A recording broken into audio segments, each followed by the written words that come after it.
ہوئے حافظ خوشیوں کی کلی دل میں جو دل کے کلی ہے دستار فضیلت اللہ کی رحمت دستار فضیلت اللہ کی رحمت بچوں کے اساتذہ کرام کے حوالے سے ایک بند پیش کرتا ہوں سماعت والے کہ دستار فضیلت اللہ کی رحمت کہ کتب دین شریف دین کیے محنت کا ہے ثمرہ کتب دین شریف دین کیے محنت کا ہے ثمرہ ان بچوں کے جو سر پہ دستار بندھی ہے دستار فضیلت اللہ کی رحمت دستار فضیلت اللہ کی رحمت آخری بند دعاؤں کے ساتھ ساتھ کرتا ہوں سماعت والے کہ دستار فضیلت اللہ کی رحمت مدرسہ اشرفیہ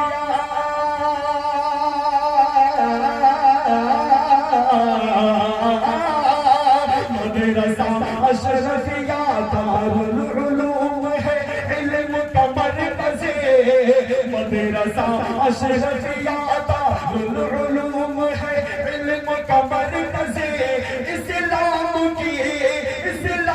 کی شمع یہاں ہر وقت جلی ہے دستار فضیلت اللہ کی رحمت دستار فضیلت اللہ کی رحمت وہ شخص مقدر کا نہایت ہی دھنی ہے وہ شخص مقدر کا نہایت ہی دھنی ہے وہ شخص مقدر کا نہایت ہی دھنی ہے جس شخص کو دستار فضیلت کی ملی ہے دستار فضیلت اللہ کی رحمت دستار فضیلت اللہ کی رحمت دستار فضیلت اللہ کی رحمت